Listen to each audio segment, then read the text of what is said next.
Anteriores vamos a tener a 3 personas acompañándonos.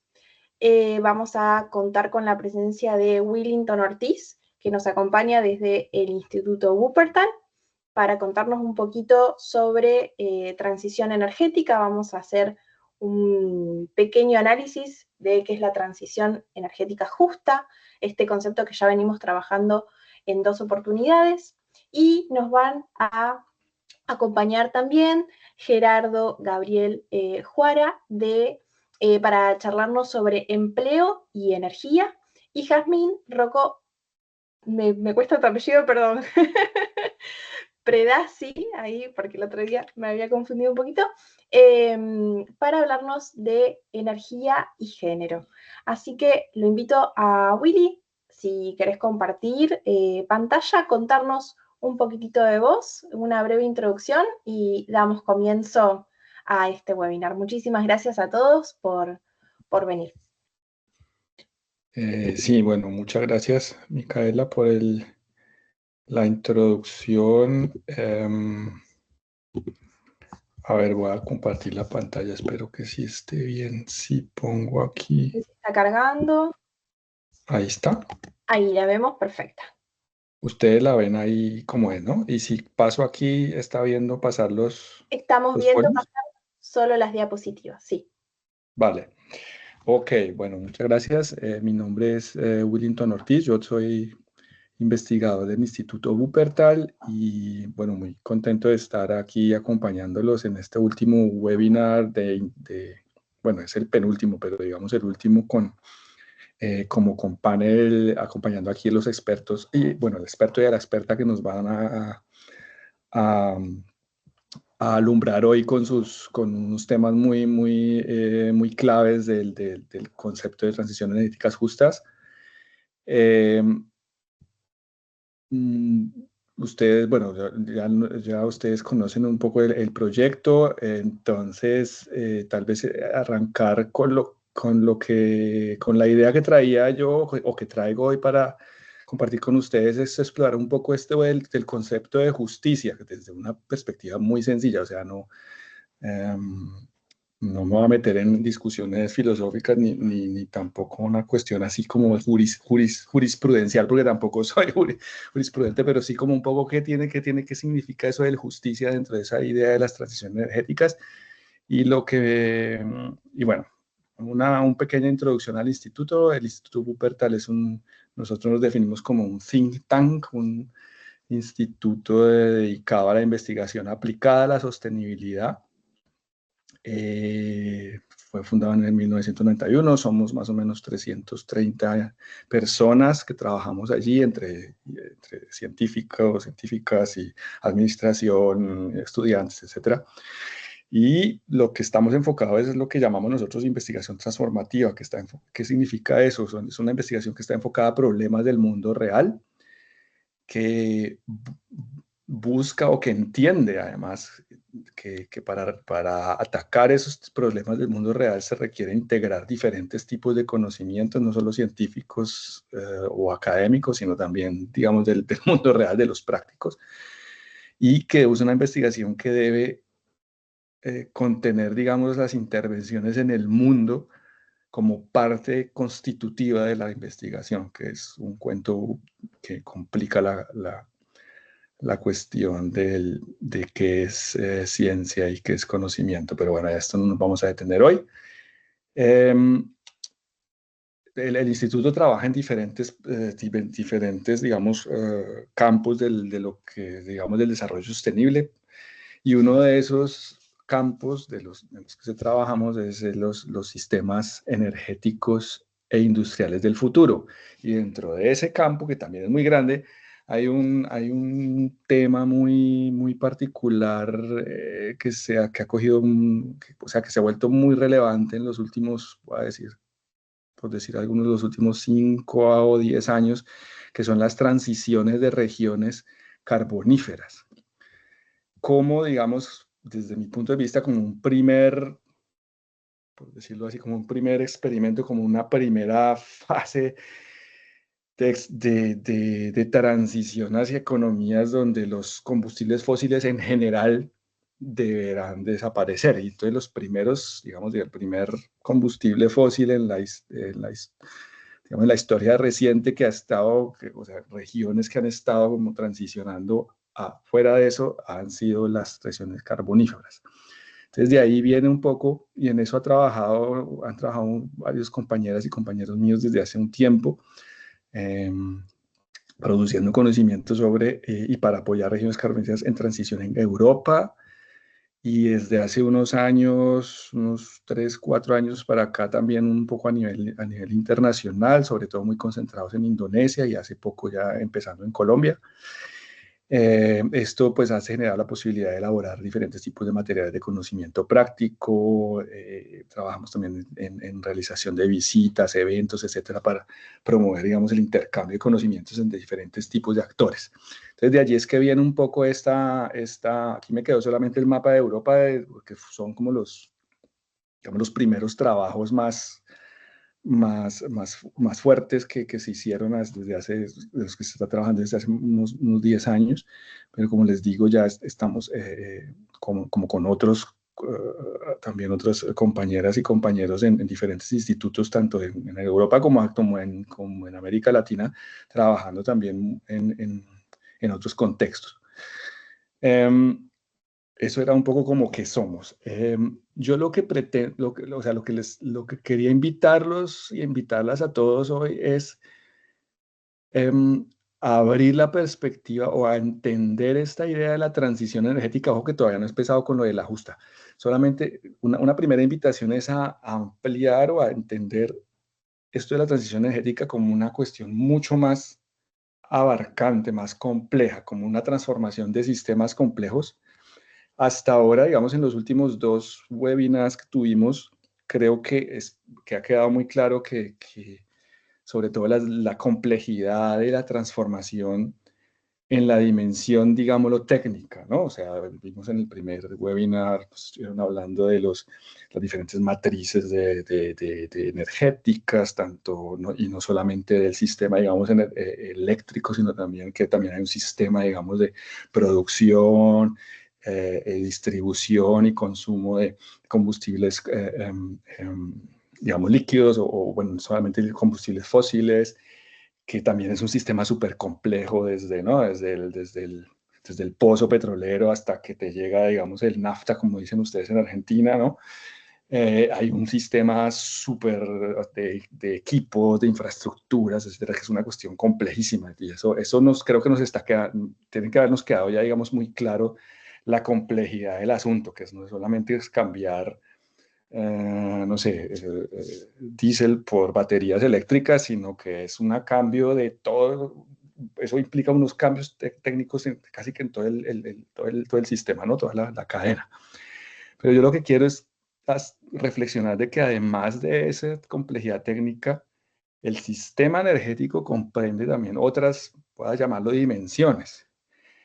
Cambiar ese sistema técnico implica también que hay muchas cosas del sistema regulatorio van a tener que ajustarse o cambiarse. Entonces, el sistema regulatorio es el sistema de leyes y regulaciones que, perdonen aquí la falta de creatividad, que regulan la estructura y la operación de ese sector. Si estamos en el caso eléctrico, por ejemplo, del mercado eléctrico, yo la verdad que no entiendo muy bien todas esas cuestiones del mercado eléctrico, pero ahora por ejemplo, en España o aquí en Alemania, las energías renovables tienen digamos, una parte ya cada vez más alta del mercado eléctrico. Lo que yo entiendo a mis compañeros que sí trabajan en esto es que el diseño del mercado mismo, del spot market, tienen que ajustarlo porque la forma, digamos, en que trabajan las energías renovables, en las que, digamos, los costos de producción son prácticamente cero, um, um, no encajan, digamos, dentro del mercado, del diseño del que está actualmente el mercado. Luego hay otras complejidades que yo no les voy a poder explicar, porque yo mismo no las entiendo del mercado, en los mercados eléctricos, por ejemplo, los costos de capacidad. Hay como unos cargos de capacidad que cuando empiezan a haber tantas renovables, hay que empezar a diseñar diferente el mercado. Y eso solamente en el sistema eléctrico. Lo mismo hay que empezar a buscar, por ejemplo, en el caso que estamos llevando en Colombia, los cambios, digamos, los primer cierre minero de minas de carbón que hubo en el 2020. Una de las lecciones aprendidas es que el código minero, las leyes que regulan, digamos, toda esa actividad minera, hay que ajustarlo, porque lo que se generó fue un paro de la mina que no estaba considerado dentro de ese código, y que generó y está generando unos desfalcos socioeconómicos de las regiones muy tremendos. Eso por decir solamente regulatorio. Luego es digamos, el sistema o la red de empresas que proveen servicios y productos para el sector. O sea, pues, la cuestión más empresarial, sectorial, tiene que empezar a cambiar. ¿Sí? Ya no va a ser probablemente algunas de esas compañías que actualmente son, digamos, centrales en el sector energético, pues ya no van a estar, o tienen que transformarse para mantenerse en el sector. Un sistema, digamos, un subsistema que yo llamé aquí el sistema tecnológico, que es el sistema de educación, de investigación, de innovación. Sí, un poco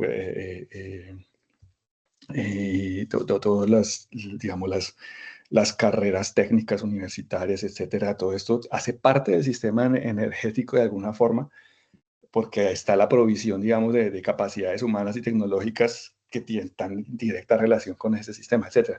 Y uno que a mí me parece también muy clave, y que a veces como que no es tan fácil de dimensionar, es la parte que yo llamaría cultural, que son las conjuntos de prácticas diarias. Nosotros estamos diariamente en contacto o usando energía, aunque no, yo diría que el 99% de las veces no le ponemos atención, ni siquiera sabemos que estamos entrando en contacto con el sistema energético. Pero eso es también parte de cómo funciona el sistema energético. Sí, la forma en que consumimos, la forma en que nos movemos, sí, sí, el tipo de aparatos que usamos en la casa, cómo los usamos, etcétera. Bueno, hay muchas cosas allí, y también los valores que están adscritos a esas prácticas. Entonces, esa es la primera invitación: a ampliar, a un poco a pensar de que esto de la transición energética, si bien, claro, el cambio del sistema técnico es clave, y como que y es complejo, esto tiene muchas otras implicaciones. Ese era uno. Y para volverlo más complejo, entonces, bueno, pero ¿y eso de justicia? Decíamos que era transición energética justa. Entonces, eso del ajusto, ¿qué puede ser? Entonces, realmente el concepto de justicia es un concepto bastante, no es tan fácil de asir, digamos, ¿no? Y yo tampoco voy a proponer ninguna definición. Lo que nos hemos dado cuenta, o sobre todo mis compañeros y compañeras que han trabajado más tiempo en esto de las regiones carboníferas, es que la forma más fácil de aprender este concepto, de hacerlo más tangible, es como entenderlo como el propósito de reducir injusticias.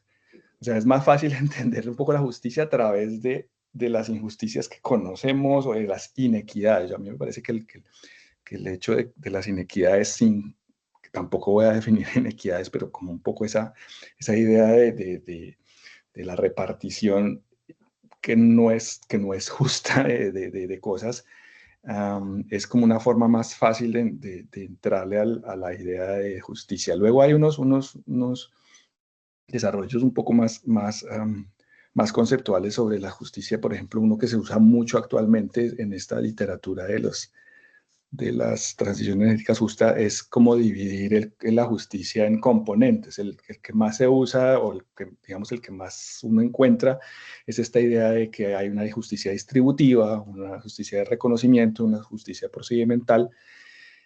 Bueno, yo he visto otras que le agregan uno o dos dimensiones más. Esto un poco como para mirar que uno pueden tratar como de empezar como a clasificar. Hay diferentes como formas de hacer esta reflexión. Ok, bueno, ¿dónde están esas inequidades? Entonces, distributiva es tal vez la que es más poco más fácil de asir, que es la distribución equitativa de los recursos, de los beneficios y también, que a veces nos olvidamos, de los costos, o sea, de los efectos negativos, digamos. La de reconocimiento, que es la del respetar y valorar e incluir diferentes tipos de identidades y perspectivas al momento de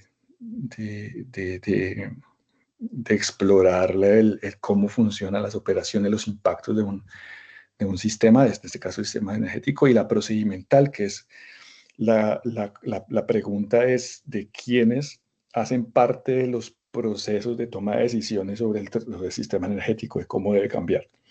Entonces eso es como una idea como para empezar a explorar qué es justicia. Una cosa importante, como estamos hablando de transición, que es pasar de una forma del sistema actual en el que estamos, que depende muchísimo de los combustibles fósiles, y en un país como el caso argentino, que tiene también una producción propia también de combustibles fósiles, entonces ya no es solamente una necesidad energética, sino también una necesidad económica, que vamos a ver eso que implica, a pasar a un sistema en el que ya, digamos, el sistema energético no depende de esos combustibles fósiles, o sea, es una transformación de un punto a otro, digamos, por decirlo ahora, del tiempo. También hay que poner una dimensión temporal a esto. Entonces, no se trata solo de evitar las injusticias que pueden derivar de la transformación, o sea, el cambio. O sea, cuando nos imaginamos ese escenario allá en el que ya no están, digamos, ya no tiene ese peso tan importante las industrias de hidrocarburos, etcétera, ahí pueden ocurrir unas injusticias si no le ponemos cuidado a la cosa. Pero es no solamente ver eso, sino también abordar las injusticias que ya existen en el sistema actual. Y ese es un punto que, aunque parezca un poco obvio, no, o sea, no es raro encontrar en los debates en regiones o en países que están como transitando de salir de la dependencia carbonífera. No es raro de que este tener en cuenta las injusticias anteriores, o sea, que ya existían, el legado, le dicen unos, legacy, le dicen algunos compañeros míos, estas injusticias es súper importante. Parece como obvio, pero a veces no se ven, a veces se tiende como a olvidar o tal vez no tanto a olvidar, sino ¿cómo se dice? A no valorar suficientemente de que eso también es importante o que existen, pues, porque a veces no son visibles. Entonces, solamente para dar algunos ejemplos de cosas de algunas inequidades muy comunes que se encuentran en casos de regiones carboníferas. Ojo que estoy usando el ejemplo de las regiones carboníferas porque, como les decía, en el mundo hay ya muchas experiencias de regiones carboníferas que han tenido que transitar o que están transitando hacia otra cosa, ¿no? Hacia no depender del carbón. Entonces hay muchas como experiencias que se pueden estudiar. Entonces lo que ve uno aquí, y no esto no solamente en Europa, sino también, ni el uno y el otro, son cosas que son como, yo no voy a decir que son universales y generalizarlas en tal, pero son cosas que son muy comunes. Entonces, por ejemplo, estos de las inequidades de antes, entonces sobre todo en el caso del carbón, en muchos casos comunidades locales y en muchos casos indígenas o campesinos son los que han resultado más fuertemente afectados por la degradación ambiental ligada a las minas.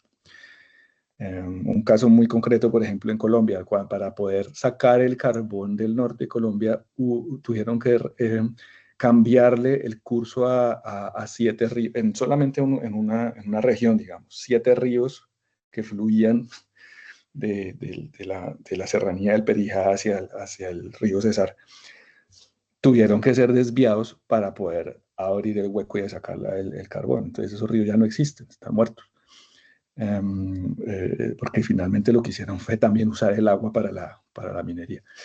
Eso es solamente por decir algo. O sea, y bueno, no solamente los ríos, sino los terrenos ya no, ya no son aptos para la agricultura, bueno, etcétera. Entonces, como que estos costos se ve que están, de nuevo, la idea de la distribución de los beneficios y los costos. Entonces, hay indicios en muchos casos de que los costos, sobre todo los costos que tienen que ver con problemas ambientales, resultan, digamos, los llevan muchas veces a cierto tipo de comunidades, cierto tipo de personas, que al final tampoco resultan muy beneficiados con los beneficios.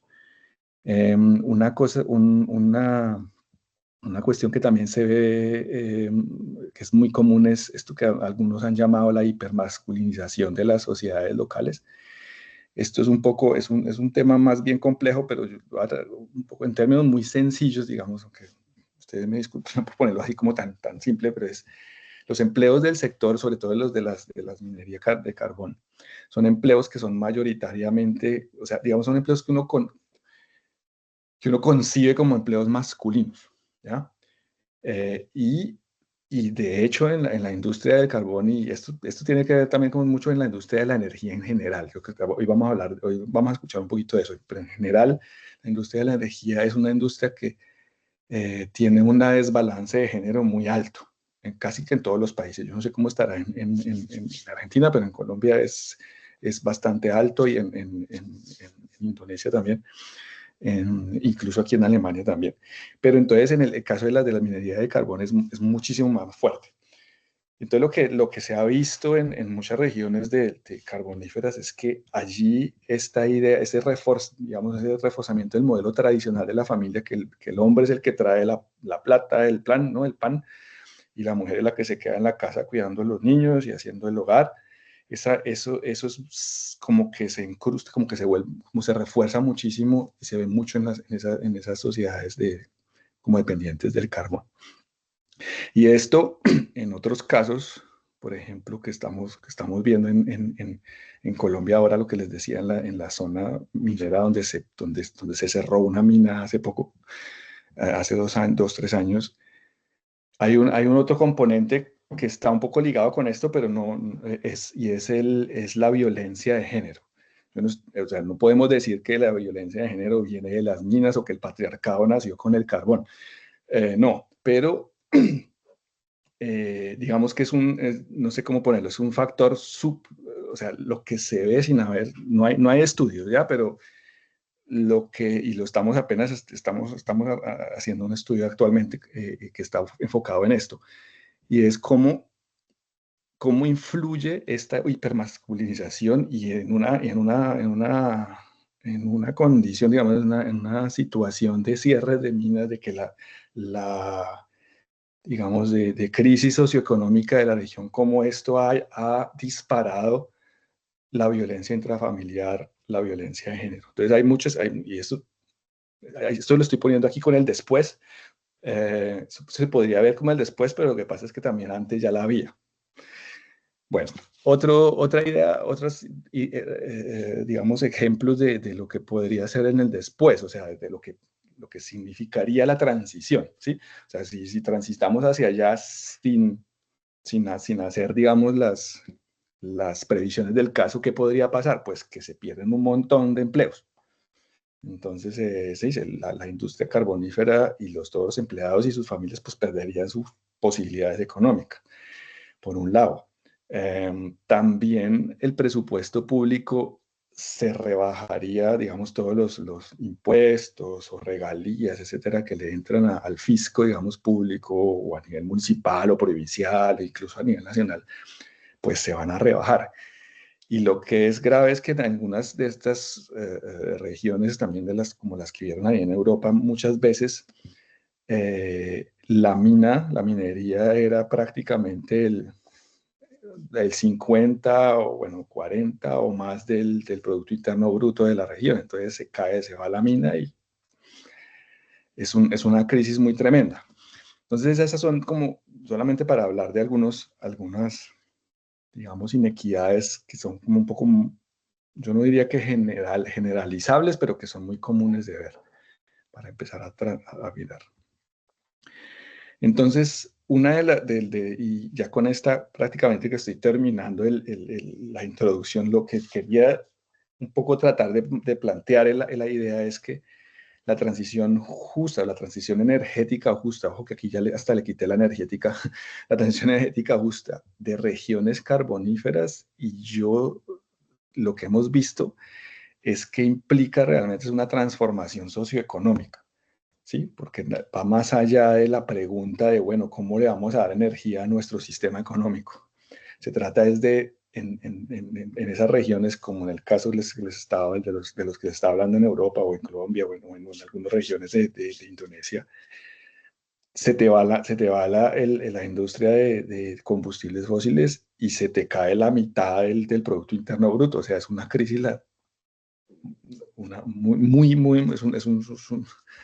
es una debacle, ¿no? Y digamos que esa es una observación que vemos en muchas de estas regiones. Entonces, de todos estos estudios de casos y cosas que mis compañeras y compañeros han estado observando, pues hemos tratado como de destilar tratar de ponerlo, esta complejidad, ahora esa complejidad que estaba abriéndoles a ustedes la cabeza, tratarla como de volverla a ser más manejable. Entonces, por ejemplo, esta es una forma de hacerlo, no quiero decir que sea la mejor, ¿ya? Pero sí es empezar a pensar estas transiciones desde diferentes como perspectivas que ya van más allá del sector energético. Entonces, es la cuestión de la gobernanza. Entonces, cómo hacer modelos de gobernanza que sean integrativos, que sean inclusivos, ¿no? Que no solamente traigamos que no solamente esté la voz de los sindicatos, que son súper importantes, sino que también esté la voz de los que no tenían voz en el otro sistema, ¿no? De las mujeres o de las comunidades afectadas, etcétera. Que no es solamente pensar, digamos, en la energía, que también es importante pensar en la energía, ¿no? ¿Cuáles van a ser las nuevas energías con las que vamos a, a poner en marcha o a mantener en marcha el sistema económico, sino es también cambiar el modelo económico en general, o sea, preparar el terreno para nuevas oportunidades de negocios, nuevos empleos sostenibles, nuevas industrias.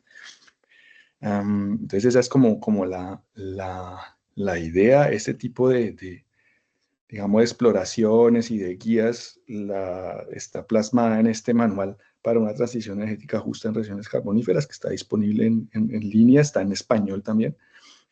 Y luego hay un resumen un poco más sencillito que hemos hecho para este proyecto, que también está disponible y que está en el link es uno de los links que estaba en la invitación a este webinar.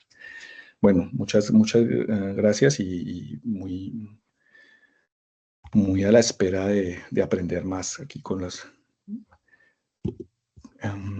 en este webinar. Gracias, Willy.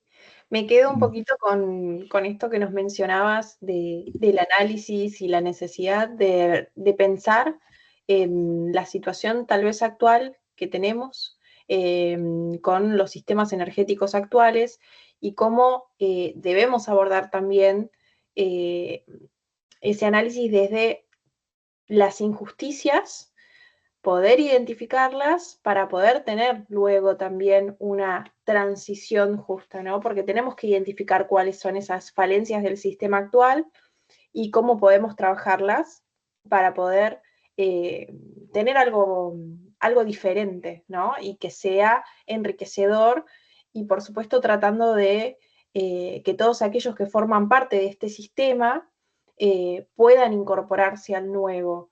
Y por supuesto que es una cuestión sumamente compleja, socioeconómico, ambiental, como vos planteabas.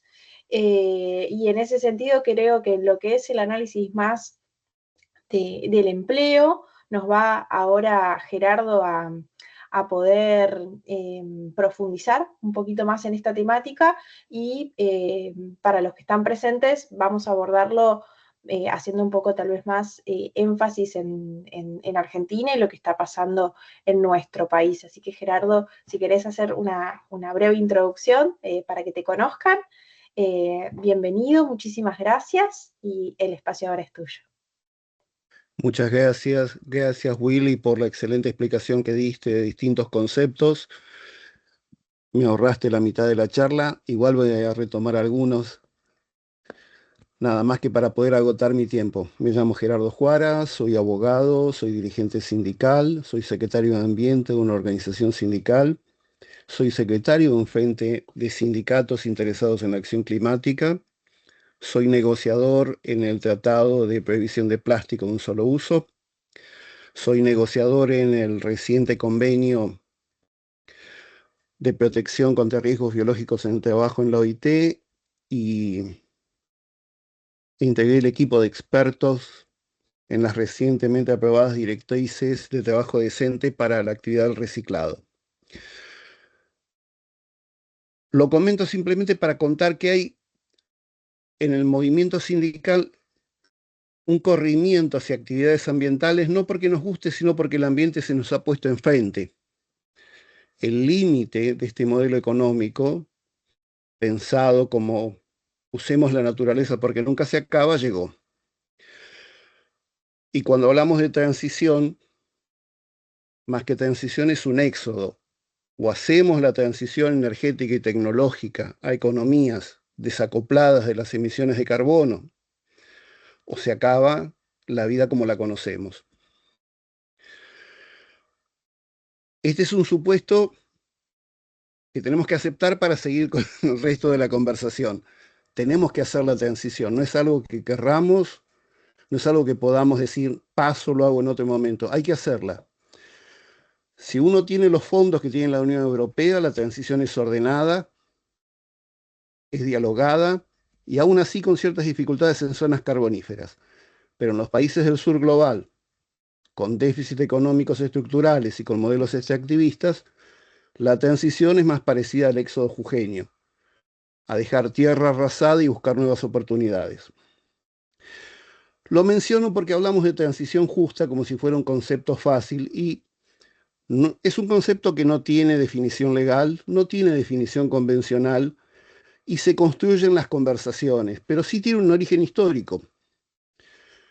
Transición justa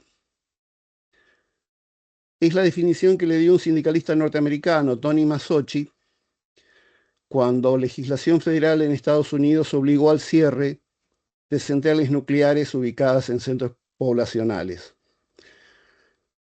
Esta norma federal, pensando en el bien común, pensando en el bien de todos, tomó la decisión de cerrar estas centrales y esto afectó a trabajadores metalúrgicos, como bien señaló Willy con el sector carbonífero, pérdida de empleos, pero también a las comunidades donde estaban instaladas, pérdida de empleos de segunda mano, pérdida de empleos de la cadena de suministro. Esto generó oposición muy fuerte de esos trabajadores y de esas comunidades. Y en esa discusión entre ambiente y trabajo, la respuesta del movimiento sindical fue: aceptamos el sacrificio por un bien mayor, pero no es justo que lo paguen los que no lo generaron. La transición a un modelo sano debería ser justa. En la anécdota histórica, lo que propuso el movimiento sindical y las comunidades fue la creación de un fondo, así como había un fondo para la transición de las empresas, que hubiera un fondo para la transición de las comunidades.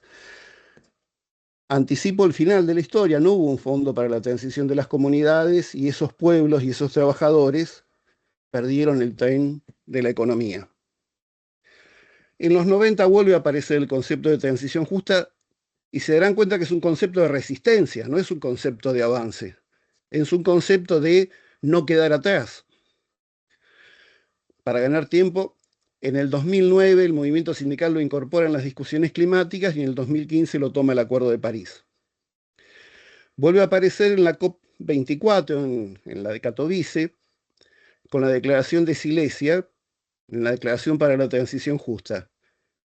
Pero como Willy debe saber, y como los que estuvieron en esa conferencia también lo saben, fue un documento para desacelerar la transición y no para apurarla al incorporar un elemento nuevo que no estaba. Por eso, cuando hablamos de transición justa, tenemos que ser lo más claros posibles. El objetivo de la transición justa es que los trabajadores y sus comunidades no paguen el costo de pasar un modelo económico, y no paguen un costo tiene un primer nivel, que es hay que compensar los empleos que se pierden, porque la transición energética es una transición tecnológica, es una transición económica, donde vamos a matar, vamos a dejar morir formas de producir y en consecuencia empleos, y se van a generar otros empleos, seguramente. La experiencia en materia energética indica que se generan más empleos que los que se pierden, pero se generan en otro lugar para otras competencias. Así que transición es migración también, migración en un doble sentido, migración física, territorial y migración de competencias. Hay cosas que sé hacer que ya no me van a servir, y hay cosas que voy a tener que aprender, pero que nadie puede enseñarme porque no las estamos pensando. Entonces, tenemos una primera dificultad, que es la definición legal o una definición canónica, o por lo menos una definición acordada entre gobiernos, sector económico, trabajadores y comunidades. Tenemos una diferencia con los modelos de transición exitosa que señaló Willy, que es no tenemos un financiamiento como tiene la Unión Europea. La Unión Europea tiene directivas y reglamentos y patrimonios afectados específicamente a eso. Así que ya tenemos tres cosas. Acordar un concepto, acordar un reglamento y acordar un presupuesto. Sí tenemos para eso la ayuda del Acuerdo de Escazú, que es un acuerdo el Acuerdo de Escazú, que ya está vigente, nos proporciona un método procedimental de hacer justicia. La obligación de la consulta previa, la obligación de la audiencia pública, la evaluación de los impactos ambientales. Ahora bien, en términos energéticos, sabemos que vamos a hacer esa transición. Ya lo dijimos, obligados por. Y sabemos más o menos cómo va a ser porque el país tiene compromisos nacionales para reducir y hacer un cambio. Así que los podemos prever. ¿Qué nos está faltando para esto? Las herramientas que señalaba Willy. Tenemos una ley de cambio climático, pero no tiene un capítulo de transición justa. Necesitamos incorporar o un capítulo de transición justa o hacer acciones de incidencia para que haya un acuerdo sobre cómo será la transición en nuestro país. Tenemos una idea de dónde puede ser esa transición, porque sabemos que en la cadena de suministro de la transición energética hay territorios y hay actividades que están claramente determinadas. ¿No es así, Willy? Podemos saber dónde se van a generar. Lo más difícil que tenemos es determinar las competencias para los jóvenes que se van a incorporar o que se quieren incorporar, cuáles son las competencias que se necesitan. En nuestro país también se generan más puestos de trabajo con las energías renovables que los que se pierden por el deterioro de los puestos de la energía fósil. Sin embargo, el 75% de los puestos que se generan no consiguen fácilmente ocupación porque los que se postulan no tienen las competencias necesarias. Y cuando hablamos de competencias necesarias, voy a leer un poquito. Necesitamos para solar, para eólica, para litio, para hidrógeno, oficios eléctricos, soldadura, que son oficios, pero también necesitamos ingeniería básica y necesitamos manejo de software, que no están, competencias que no están al acceso para la mayoría de los jóvenes. Necesitamos encontrar un método de capacitación que sea más rápido, más accesible y más on demand que nuestros métodos de educación tradicional.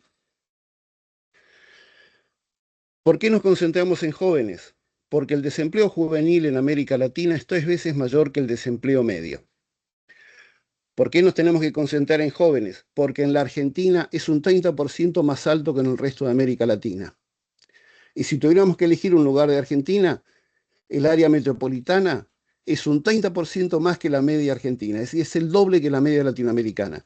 Tenemos un problema social y de juventud en esa área. Ahora bien, en el área metropolitana no se va a producir energía renovable fácilmente, y ahí tenemos un problema de inmigración para esos jóvenes.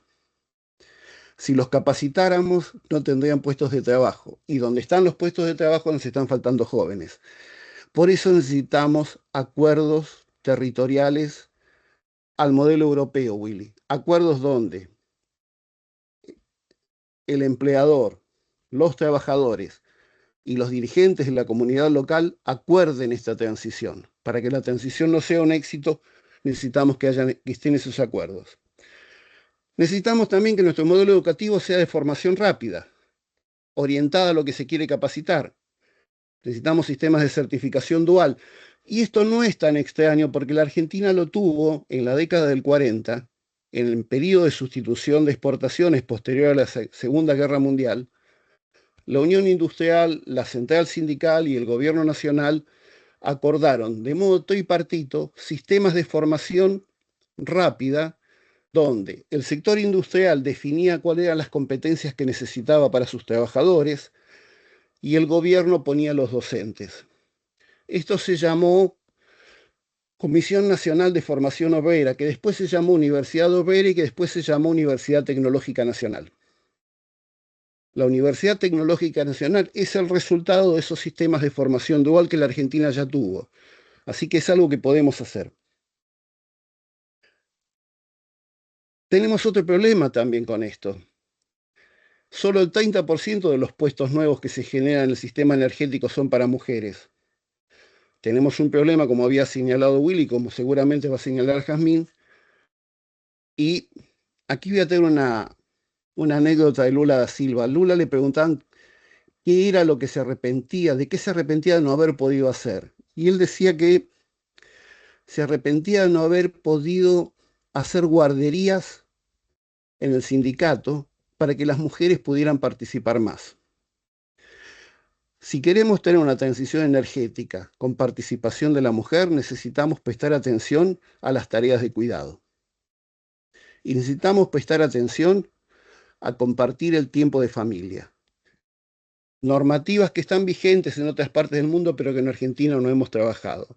La transición requiere entonces prestar atención a políticas de cuidado y prestar atención a la participación del tiempo de familia con el tiempo de trabajo.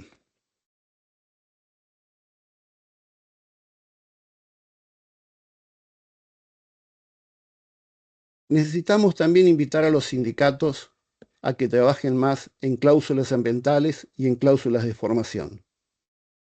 Lo mencionamos mucho, se menciona en la mayoría de las organizaciones y en la mayoría de los encuentros, pero no estamos requiriéndole al modelo sindical que abra los ojos y que enfrente la realidad de que estamos transitando un nuevo modelo económico que requiere otras formas de organizar la fuerza de trabajo y otras formas de representarla.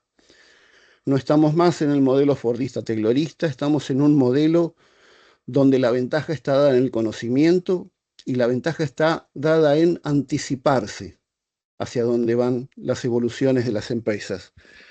Tenemos los elementos para hacerla, tenemos miedo al desafío. Muchas de las soluciones vinculadas a la capacitación, a las prácticas de cuidado, a compartir el tiempo de familia, pueden lograrse en la negociación colectiva. Muchas de las posibilidades de una transición justa, donde no quede nadie atrás, están al alcance de la negociación colectiva. No todo va a depender del Estado, no todo lo va a dar el Estado, y nosotros necesitamos alentar a las organizaciones sindicales a que se sienten a discutir estas cosas. Quiero retomar el tema de justicia que señalaba Willy y retomar el acuerdo de Escazú. Tenemos un instrumento mal utilizado o poco utilizado porque es reciente, que es el de las audiencias públicas y el acceso a la información. El acceso a la información, tanto prevista por el Estado como por las empresas, y las audiencias públicas de toda decisión que pueda tener impacto ambiental, es un ejercicio de incidencia política que es fundamental para anticiparse a los efectos de la transición. Yo los invito a todos los que están aquí, a los jóvenes, a que se sumen a las organizaciones que están trabajando en esto, porque participar en estas acciones de incidencia van a posibilitar que tengamos mejores herramientas para la transición. Quiero cerrar agradeciéndole a ustedes la invitación, pidiéndoles disculpas por anticipado por lo que no haya dicho y quedando a disposición para lo que me quieran preguntar. Muchas gracias. Muchas gracias, Gerardo. La verdad, a mí me encantó. Me quedo con varios interrogantes que tal vez, por ejemplo, no habíamos abordado de manera específica en los webinars anteriores, que tienen que ver con este vínculo con la educación, ¿no? Y esto que mencionabas de la necesidad como uno de los pilares para la transición, de que la educación también se transforme con estas nuevas técnicas y con estos nuevos objetivos que necesitamos, sobre todo con el avance en la tecnología. Y me quedo sorprendida con la mención que hiciste, por ejemplo, de los puestos de trabajo respecto a los oficios. Tal vez yo tenía como un concepto de que estos oficios se iban perdiendo, lamentablemente, pero ahora que los traes de nuevo a la mesa, estos oficios sumados a las herramientas tecnológicas o a un conocimiento un poquito más profundo en lo que tiene que ver con las ingenierías, no lo tenía tan presente y la verdad que me parece, sobre todo para los chicos que están acá en escuelas técnicas, muy interesante. Hay un informe reciente de la OIT, Micaela, publicado en el último mes, que señala que tanto por la transición tecnológica como por la inteligencia artificial, no necesariamente desaparecen los empleos como los conocemos, sino desaparecen componentes de los empleos como los conocemos, que hay una hibridación entre cómo lo veníamos haciendo y cómo hay que hacerse ahora. Hay partes de los oficios y partes de las ocupaciones que son sustituidas por la tecnología o por el cambio tecnológico, por el cambio energético, por la inteligencia artificial, pero no desaparece completamente. Entonces hay que estar atento a esas hibridaciones que empiezan a darse en materia ocupacional.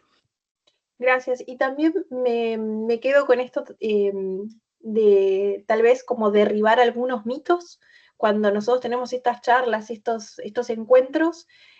Uno para mí es este de los oficios y, y también creo que esta parte de que tal vez desde las agrupaciones o desde los sindicatos a veces se los ponen como en un espacio tal vez de no ser proactivos en estos cambios y realmente es algo completamente necesario como lo planteás y desde el que se pueden hacer un montón de planteos que son esenciales, ¿no? Como acompañarnos, este llamado a que todos los que quieran también participen, se organicen, se acerquen a los lugares donde ya se están haciendo estos trabajos para poder también conocer qué se está haciendo. Me parece muy interesante todo el trabajo que haces y bueno, tal vez si nosotros estamos trabajando fuertemente en las provincias con el proyecto de energía joven de Neuquén, de Chubut, de Mendoza, si tenés alguna recomendación para los chicos para que se acerquen en algunos de esos espacios, también van a ser muy bienvenidos. Jazmín, ahora nos queda charlar un poquito más, cada vez más profundo. Vieron que nos fuimos desde los conceptos más generales y vamos explorando hacia la profundidad de lo que es una transición energética justa. Y en este momento le damos el pie a Jazmín para que nos cuente un poquito más. Muchas gracias, Jazmín. Bueno, buenas tardes a todos, todas, todos. Espero que anden muy bien. Vamos a bucear entonces en las profundidades de la dimensión de género. Yo me presento, soy licenciada en Ciencias Ambientales de la UBA, maestranda ahora de Relaciones Internacionales, y vengo trabajando en las organizaciones de la sociedad civil en temas de cambio climático desde hace algunos años ya, trabajando mucho en lo que tiene que ver con las negociaciones internacionales de cambio climático, y en este momento trabajando más en temas de transición energética con organizaciones de América Latina y del Caribe. Y un poco la propuesta de hoy que me hicieron era de, bueno, abordar qué ¿qué implica la dimensión de género en todo esto que estamos conversando? Que un poco Gerardo y Wellington ya lo empezaban a vislumbrar así un poquito. Me voy a poner un cronómetro para no pasarme de tiempo y dejar un poquito de tiempo también para preguntas. Me parece importante si hay inquietudes o comentarios. Y voy a compartir mi pantalla, que tengo una presentación. Me avisan si se ve. La vemos perfecto. Perfecto. Entonces, vamos a hablar un poco de género, cambio climático y energía. Y quería arrancar eh, desde la generalidad, porque no sé cuántos acá de ustedes han ya pensado qué tiene que ver el género con el cambio climático y con la transición energética. Y por eso organicé la conversación en tres partes. Primero, justamente, género y cambio climático, ¿por qué nos importa esa vinculación? En segundo lugar, ¿cuál es la situación de las mujeres en el sector energético? Que ahí los colegas ya nos empezaban a dar algunos datos. Y por último, ¿por qué necesitamos una perspectiva de género para una transición energética justa? Entonces, a ver si pasa esto. Ahí está. Entonces, en esta primera instancia de por qué importa la vinculación. Bueno, ya en 2009, el IPCC, que es el Panel Intergubernamental de Expertos sobre Cambio Climático, que es, digamos, el órgano más importante científico que tenemos en la actualidad sobre el tema de cambio climático, ya hablaba de esto, decía, la riqueza, la educación, la etnia, la religión, el género, la edad, la clase, casta, la discapacidad y el estatus de salud ejemplifican y contribuyen a la exposición y la vulnerabilidad diferenciales de los individuos o de las sociedades a los riesgos climáticos.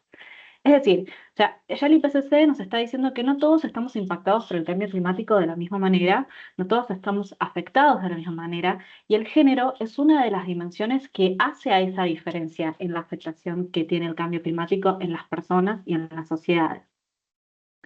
Y, ¿Y por qué es importante esto? Porque el cambio climático, cuando hablamos de género, decimos que no es ciego al género, es decir, no justamente ve esa diferencia en el género. ¿Y por qué? Porque las mujeres tienen menos acceso a los recursos naturales, por ejemplo, a la tenencia de la tierra o a los recursos económicos y financieros, y esto hace que sea más difícil su participación en la toma de decisión, por ejemplo, en temas de mitigación o de adaptación. También porque el cambio climático exacerba las inequidades existentes, sociales y económicas, y como veníamos conversando, vivimos en sociedades que no son equitativas. Entonces, encima el cambio climático viene a hacer esas inequidades más grandes, por eso tenemos que identificar esa dimensión de género. Porque además los conflictos causados por el cambio climático son y serán cada vez más frecuentes, lo que lleva a más instancias de violencia que en muchos casos tienen un correlato con las inequidades de género.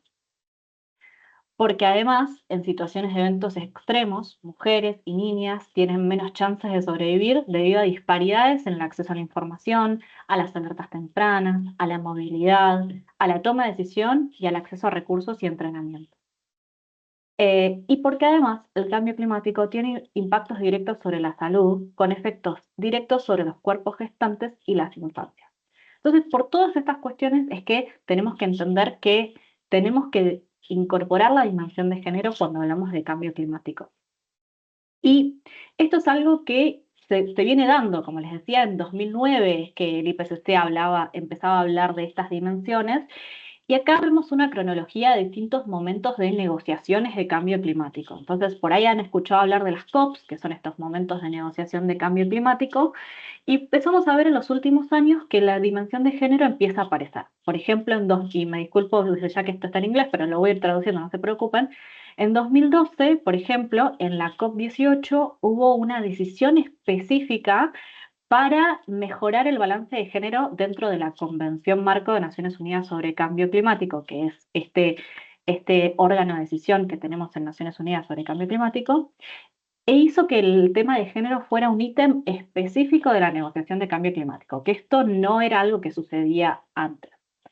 Después, en 2014, la COP20 adopta un programa de trabajo sobre género para trabajar el tema de balance de género, pero también para generar conocimientos, capacidades sobre políticas climáticas género responsivas, que en un ratito vamos a conversar un poco más qué significa esto.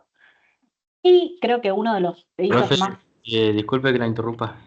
Sí, ¿Sabe que tengo una duda? No entiendo qué tiene que ver lo que sería el género con lo del cambio climático. O sea, ¿qué conexión tiene eso así?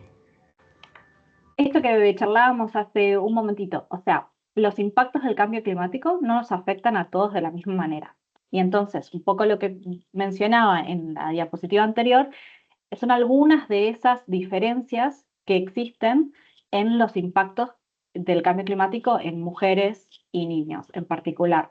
Entonces veíamos que si las mujeres tienen menos acceso a la tenencia de la tierra, menos van a poder, por ejemplo, tomar decisiones respecto de cómo se produce en esa tierra. Y esa tierra esa producción que ya de por sí se ve impactada por el cambio climático, no van a tener la capacidad de agencia o la capacidad de transformar esa producción.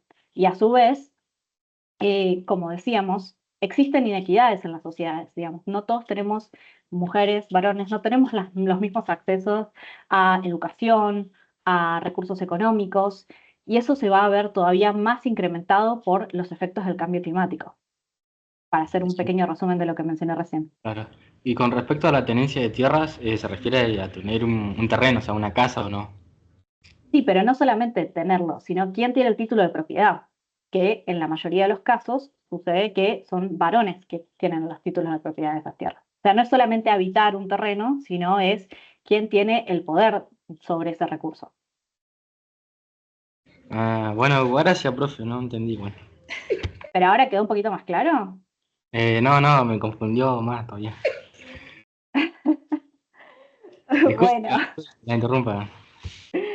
bueno, esperemos que en las próximas diapos que empiece a quedar un poco más claro.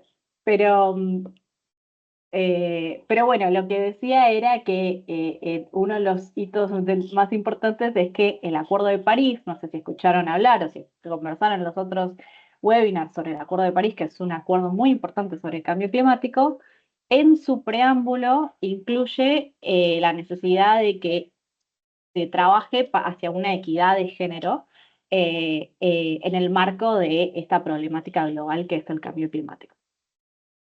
Em, y además, ¿por qué también es importante incorporar la dimensión de género? Porque ¿quiénes son quienes toman las decisiones sobre cambio climático? ¿Quiénes son los que toman las decisiones sobre las políticas que se van a llevar a cabo en los países em, que forman parte de esos espacios de negociación? Y acá tenemos como un porcentaje, a lo largo de distintos años, distintas instancias de negociación y los porcentajes de mujeres delegadas de países que van a estos espacios de negociación a negociar lo que termina quedando en los textos y en los acuerdos y que nos terminan impactando, digamos, a todos aquellos que vivimos en esos territorios y que somos sujetos de las políticas que se generan. Y vemos que todavía hay un desbalance muy importante en quiénes son esos tomadores de decisión y quiénes van a esos espacios a negociar. En la izquierda vemos los porcentajes de mujeres que forman parte de delegaciones de cada uno de los países. Pero en el de la derecha no solamente estamos hablando de cuántas mujeres hay, sino cuántas mujeres son jefas de delegación de esos países, o sea, que son las que toman la decisión en, por todo ese país que va a negociar.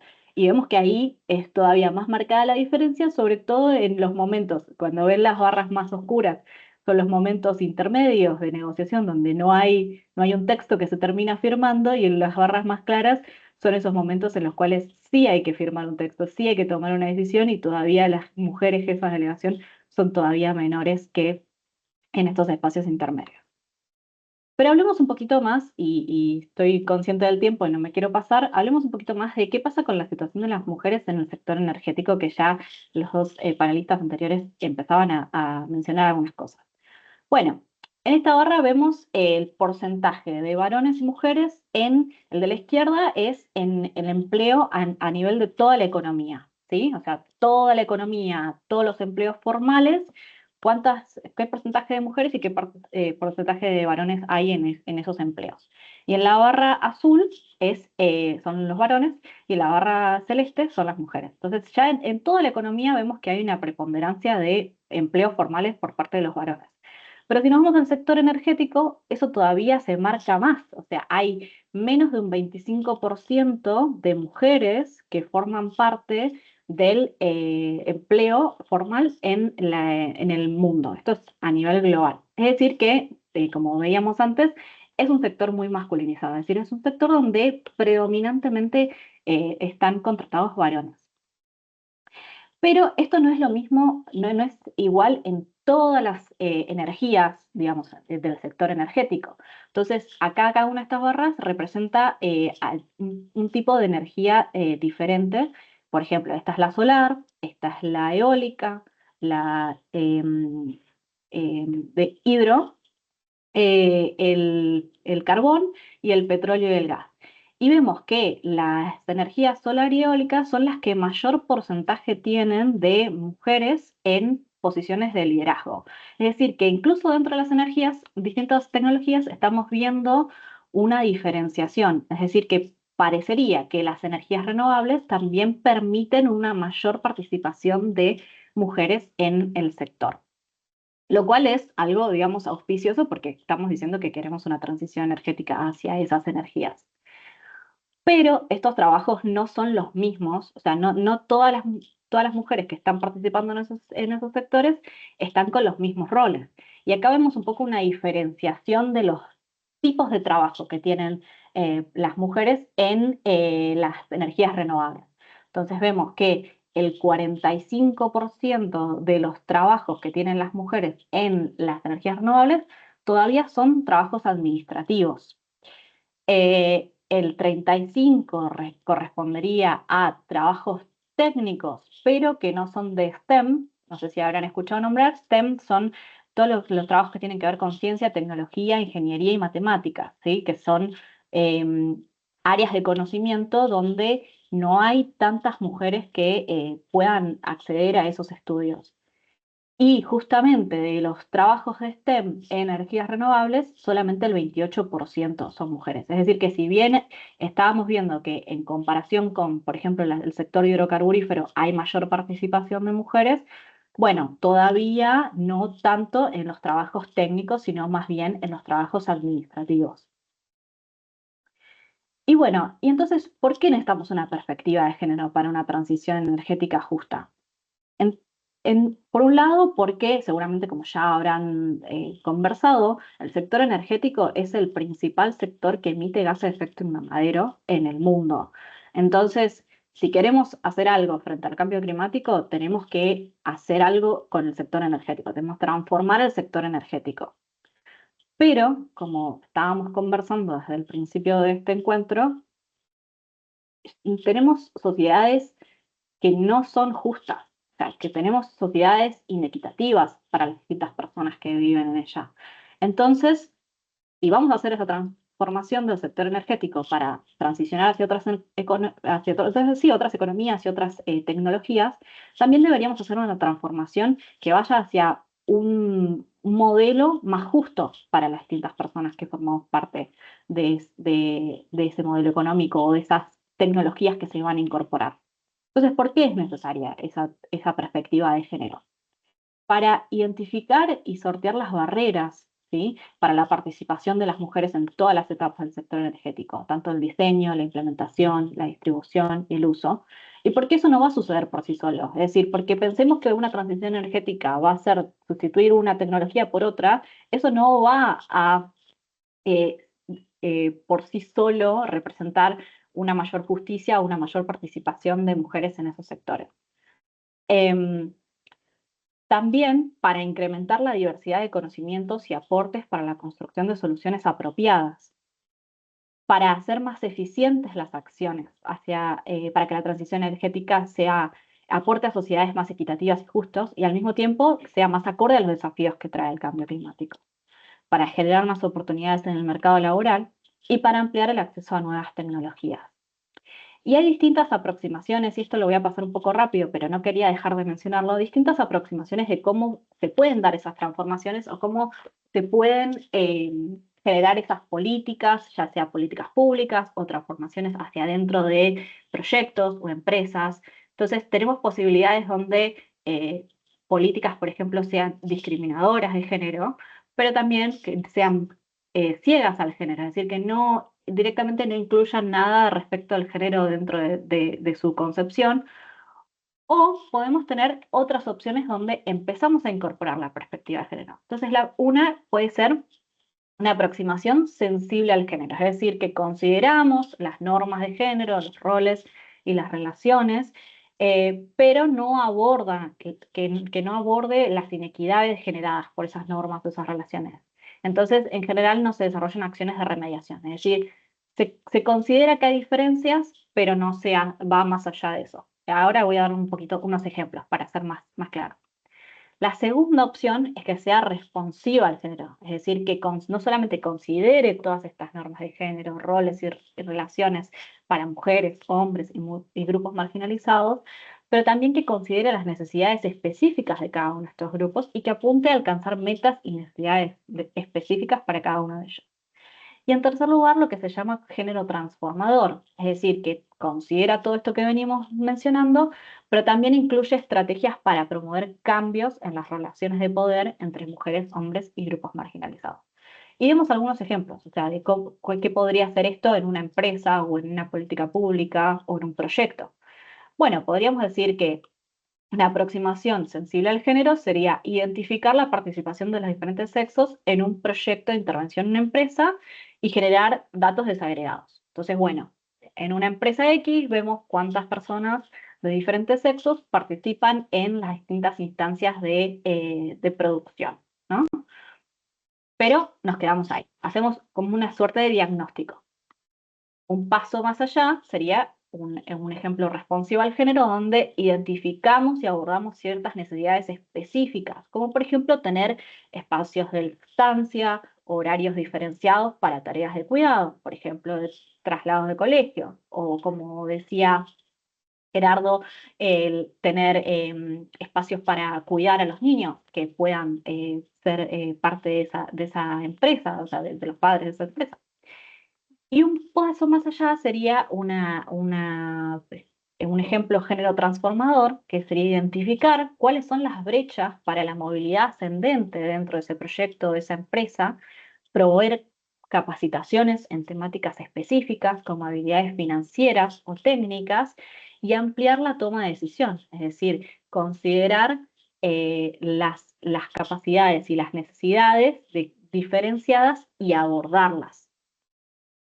Y solo para ir cerrando y que nos quede un ratito de preguntas y respuestas, no quería dejar de mencionar esta frase de la Convención sobre la Eliminación de todas formas de discriminación contra la mujer, que dice que las mujeres no son solamente víctimas indefensas del cambio climático, son agentes de cambio poderosas y su liderazgo es crítico.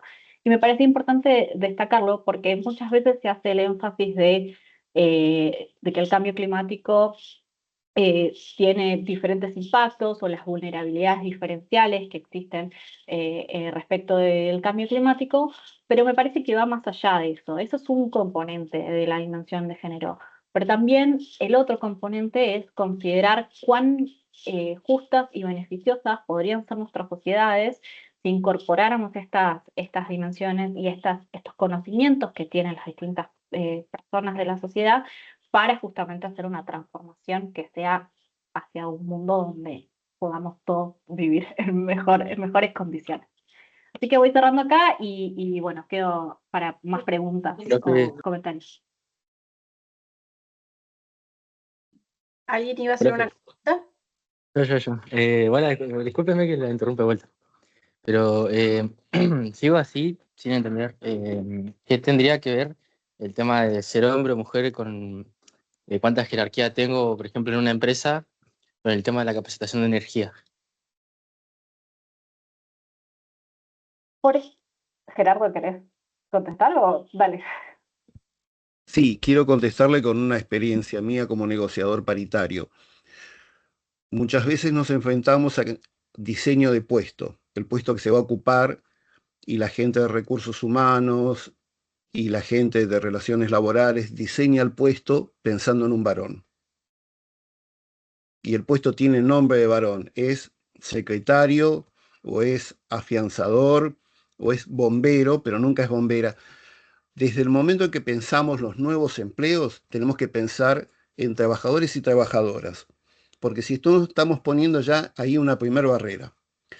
Después, para tu otra pregunta, hay algunos datos estadísticos.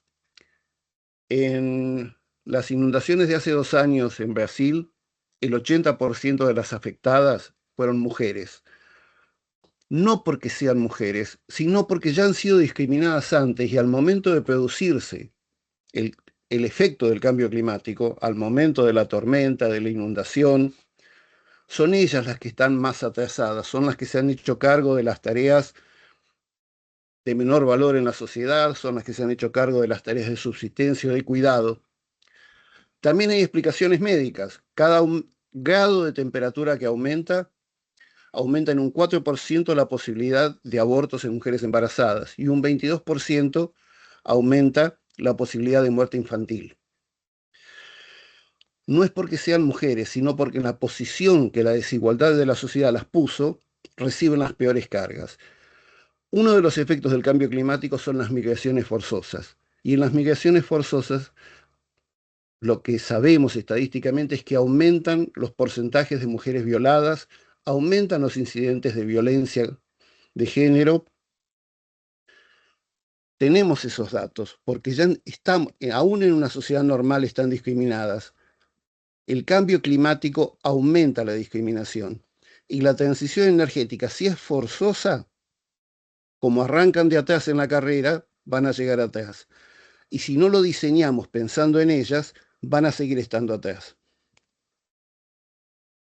Ahí quería... Bueno, perdón. gracias, profe, por cerrar mi duda. Ahí está. Ahí ya entendí mejor. Ahí, Laura, creo que levantaste la mano, ¿puede ser? Veo que tenés el micrófono abierto, pero no te escucho. Tal vez es el auricular, ¿querés fijarte si está bien conectado? Ahí está. Ahí está, bueno, uso el auricular de la PC. En mi caso, quizás ayudando un poquito a Ulises a entender desde mi humilde posición, yo soy profe de escuela técnica que tiene la carrera de energías renovables, nueva, hace unos años nada más, y si bien tiene otras carreras de técnico en las cuales el porcentaje de varones es altísimo con respecto al de mujeres, en energías renovables también se ve. Entonces, el día de mañana, los jóvenes que van a estar capacitados, esperemos, para abordar este tipo de problemáticas y demás, en su gran mayoría no van a ser mujeres, básicamente teniendo este pequeño muestrario, ¿no?, de la situación. Van a ser muy pocas las mujeres que se van a egresar y que quizás sean las encargadas de la toma de decisiones, como decía Jazmín. No sé si quizás eso ayuda un poco a clarificar lo que podría llegar a estar planteando Jazmín, entre otras cuestiones más técnicas, ¿no? Sí, pero también yo creo que el tema de cargo de jerarquía, por ejemplo, en una empresa, también varía más el tema del esfuerzo de cada uno, porque, por ejemplo, así como hemos tenido presidentas, tenemos presidentes también, y va variando, por ejemplo, o sea, en los gustos, ¿no? Porque yo creería que, o sea, en mi caso, si yo fuera una mujer, preferiría un trabajo liviano, pero no por ser mujer, sino por mi porte y por mi capacidad física también.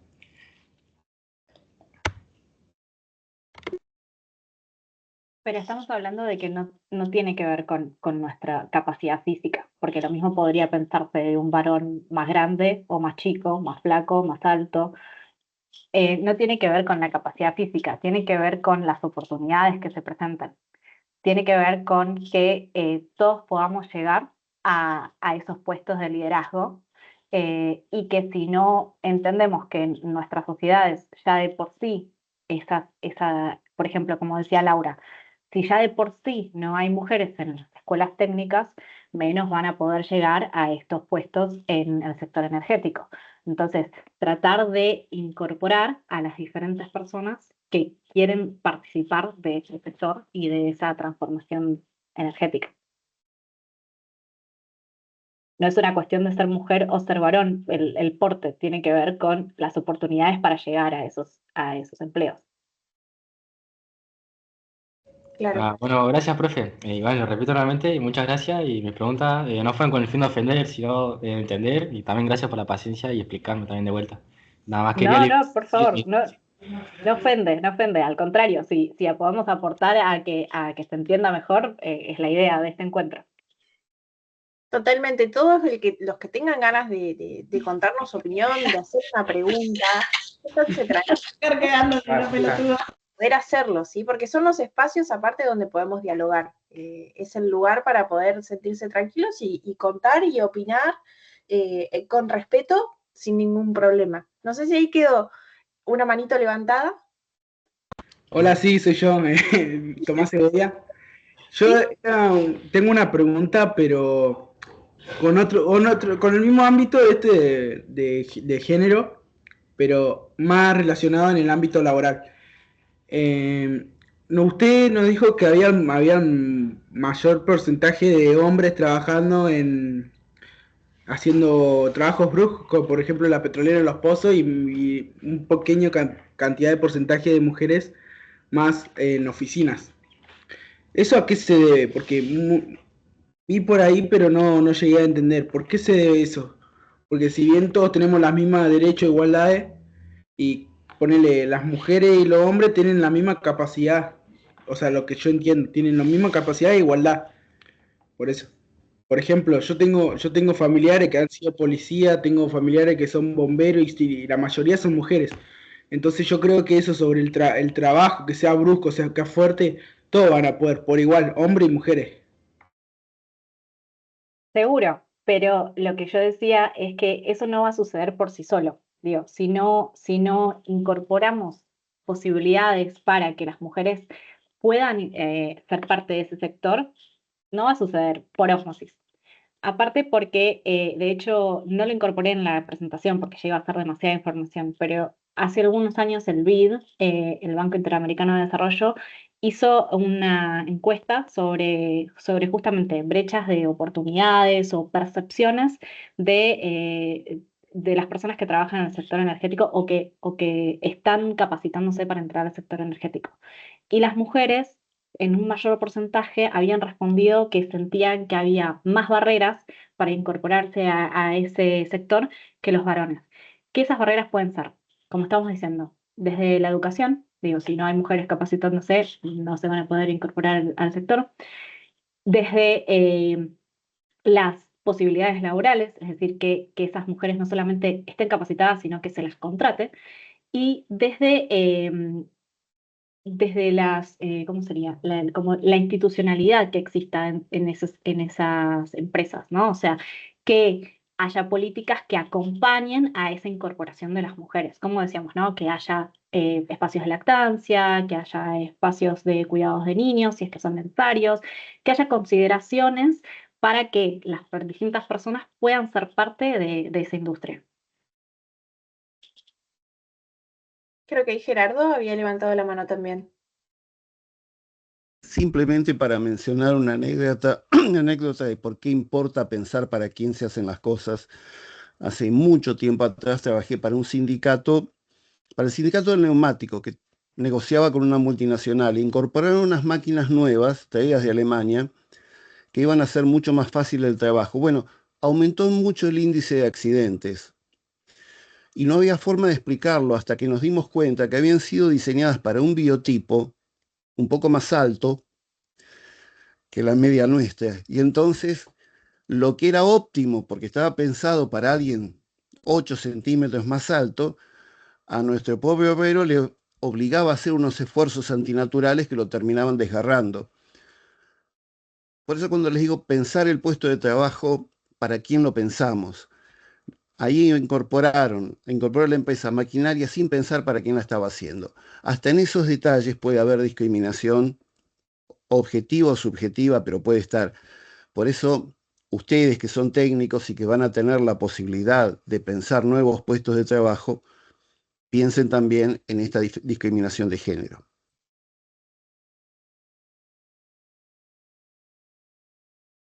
¿Alguna consulta más, chicos? A ver, veo manito levantada de Tomás, María. Sí, yo otra vez. No, a base de eso, lo que contó Gerardo, lo que dijo, entendí, o sea, que todos los trabajos hay que saber para quiénes y cómo, para qué están hechos, ¿no? Bueno, en el fin de eso, lo que usted explicó, también podemos mencionar sobre las edades, porque si bien hoy en día no es que vayas a una petrolera y un hombre mayor de edad, 60, 50 años, vaya a conseguir mucho más fácil que alguien jóvenes como nosotros con 18, 19 años. Y eso pasa mucho también en ese ámbito. Y no es solamente también como para mujeres y hombres, o sea, para los géneros. Es por la capacidad que tiene cada uno, ¿no? O va así o no.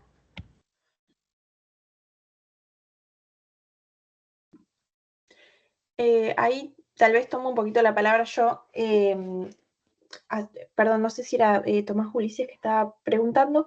Yo creo que hay muchas dificultades y muchas inequidades. Nosotros, para la obtención de empleos, nosotros hoy focalizamos en una de ellas, que es el género, pero como vos mencionás, también las edades, incluso diste ejemplos de 50, 60, hay puestos de trabajo hoy para los cuales tal vez una persona de 40 años ya es una persona que no está siendo calificada para tener un lugar de trabajo.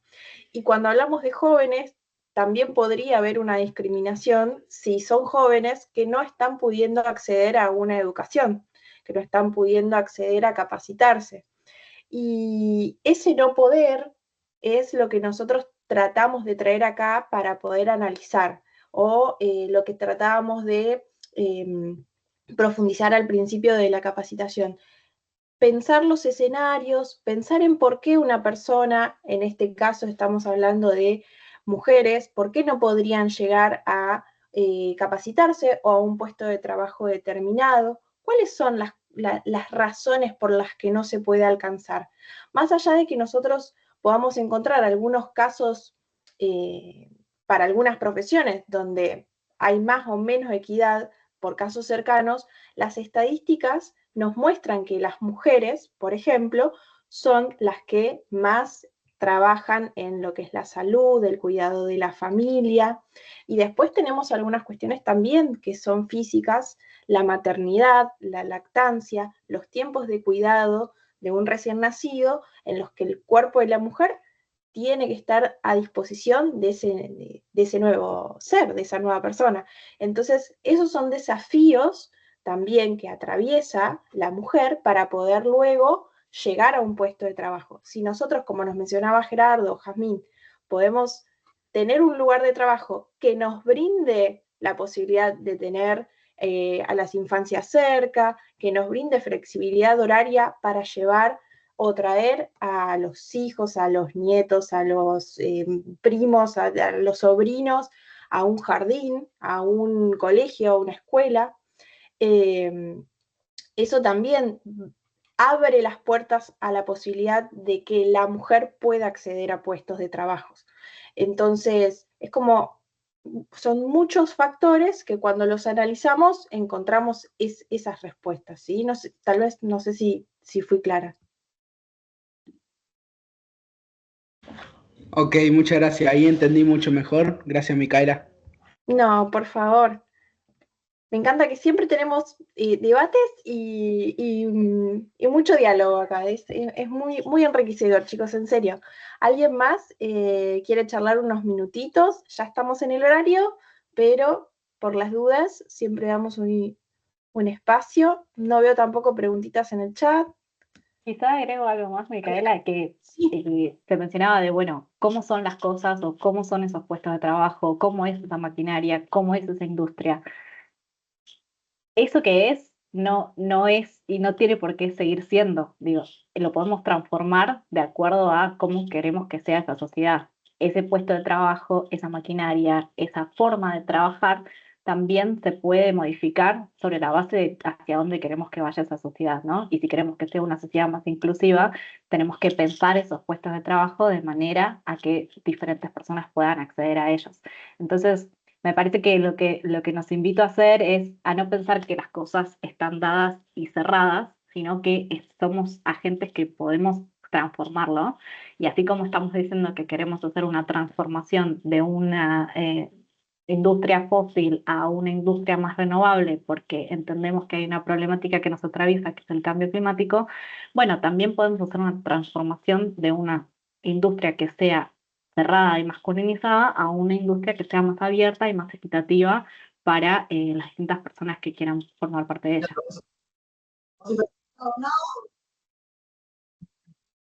Gracias, Jazmín.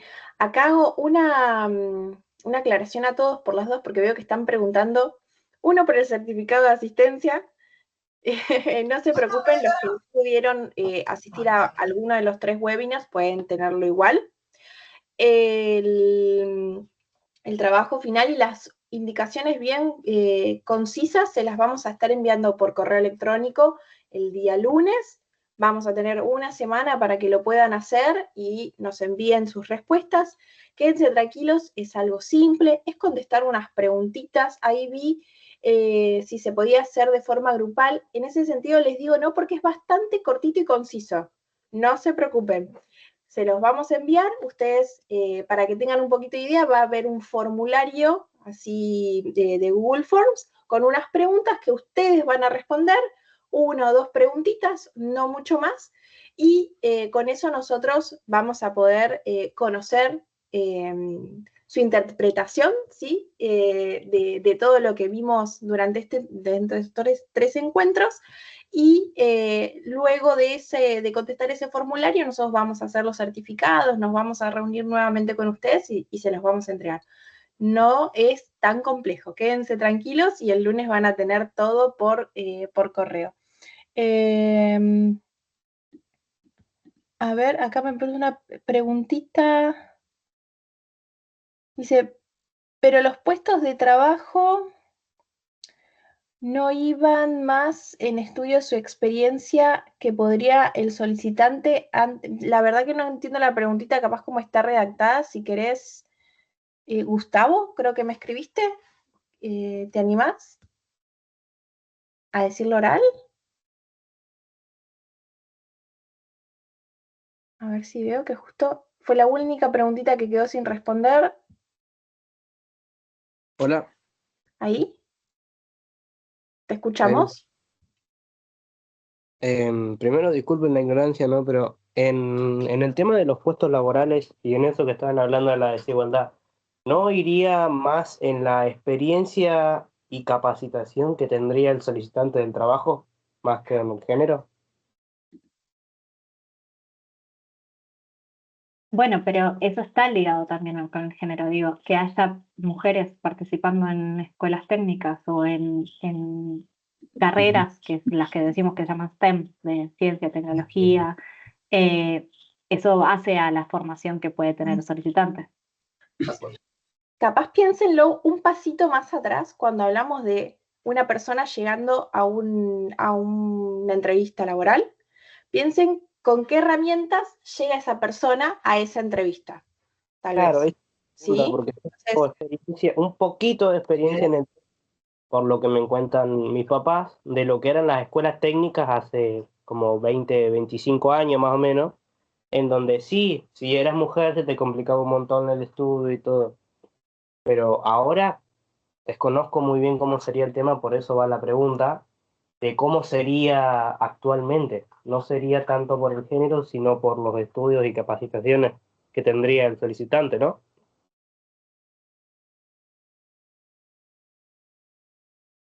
Ahí tal vez, si nosotros nos vamos un poquito por el tiempo para atrás, sí vamos notando, o sea, antes las mujeres, si nos vamos muy atrás, no podíamos votar. Si nos vamos muy atrás, no podíamos acceder a la educación. O sea, vamos avanzando, pero cuando nos comparamos en la forma en que el hombre y la mujer avanzan en lo profesional, en la educación, no sigue siendo igualmente equitativo. Por eso es una discusión que todavía tenemos que seguir dando y brindándonos en estos espacios. ¿Se entiende ahí? O sea, si bien estamos tal vez mejor que hace, como mencionabas, 20, 30, 40 años atrás, sigue habiendo una diferencia negativa, si queremos en porcentajes, frente a lo que es la mujer versus el hombre. Bien, perfecto. Ahí la entendí un poco mejor. Muchas gracias. Bueno, Ahí igualmente lo podemos ir solo charlando. para hacer una pequeña aclaración, entiendo que muchos de ustedes vienen de escuelas técnicas, pero no lo piensen solamente para el caso de las escuelas técnicas. Digo, piénsenlo para las carreras universitarias también, piénsenlo para las personas que van a estudiar matemática, ingeniería, ciencia. Hay como una tendencia, no solamente en Argentina, digo, en el mundo, de que son carreras que son más bien cursadas por varones por un contexto social, digo, por un contexto donde no necesariamente está propiciado que mujeres vayan a estudiar esas carreras que las podrían después insertar en en estas industrias que, por ejemplo, la energética que estamos hablando ahora, pero podríamos hablar de tantas otras. Entonces, ¿cómo hacemos para promover que haya más participación más diversa en este tipo de carreras? Mica, tengo una pregunta totalmente fuera del tema que están tocando. Pregunto por tema de sacarme la duda antes de que se termine la clase. El tema del certificado, porque no escuché bien y no entendí. El tema de hacer las preguntas o algo así, ¿tienen que ver con las capacitaciones o son preguntas o son opiniones propias acaso de las capacitaciones? Sí, van a tener unas preguntitas. Fui yo, ¿cómo sí? Van a tener un listadito de preguntas sobre estos temas que trabajamos, sobre energías renovables, transición, empleo, lo que estuvimos charlando acá. Y nosotros les vamos a pedir que ustedes hagan como una reflexión de ese tema que elijan en alguna de las preguntas, pero que lo focalicen en sus localidades, ¿sí? Con su propia realidad. Ya puede ser que nos cuenten algún caso de la ciudad donde viven, de la provincia o de la región del país, ¿sí? Igual quédense tranquilos que nosotros le vamos a mandar por mail el lunes y tanto Alexia como yo vamos a estar en los correos para contestar cualquier duda. Y si alguno prefiere, tiene ganas y no se llena de grupos de WhatsApp, podemos llegar a armar un grupo de WhatsApp para preguntas, para hacer el trabajito. Quédense tranquilos, yo me pongo a disposición si quieren escribirme, no hay ningún problema, pero tal vez para centralizar podemos llegar a armar. Quédense tranquilos que es simple, chicos. ¿Sí? Solamente tengan en cuenta de comunicarse entre ustedes por si a alguien no les llega a llegar el correo. Pero todos los que tuvieron la asistencia van a tener el listado de estas preguntas, este formulario con preguntitas. Cualquier cosa, como les decía, o me escriben a mí. Si querés, Ale, ponele los correos nuestros, el de Alexia y el mío. Ahí se los dejamos en el chat para que nos escriban por correo por cualquier cosa. Los que quieran me mandan su WhatsApp y armamos un grupito para poder hacer ese abordaje del trabajo por cualquier cosa juntos. Y bueno, siendo que son las 8:11 ya, le agradecemos mucho, sobre todo a Willy, que se quedó hasta el final. Muchísimas gracias, que es sumamente tarde por ahí. Gracias a todos los que participaron, a Jazmín, a Gerardo, muchísimas gracias por este webinar. Muy interesante, muy interesante. Y a todos los y las chicas que estuvieron participando, muchísimas gracias. Este fue el último webinar de este ciclo, pero nos vamos a estar viendo. Y los encuentros presenciales estamos definiendo fecha y lugar.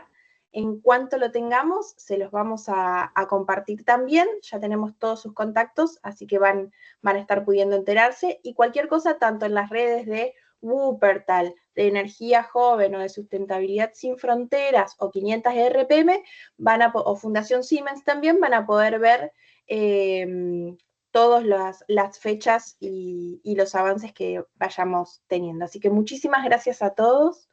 Los libero, los dejo para que puedan disfrutar de la noche. Muchísimas gracias. Gracias. Nos estamos viendo. Gracias, Jazmín. Gracias.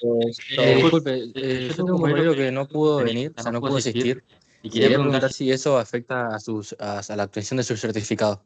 No hay problema. Puede responder las preguntitas y nos avisen cuál estuvo igual y listo, no hay problema.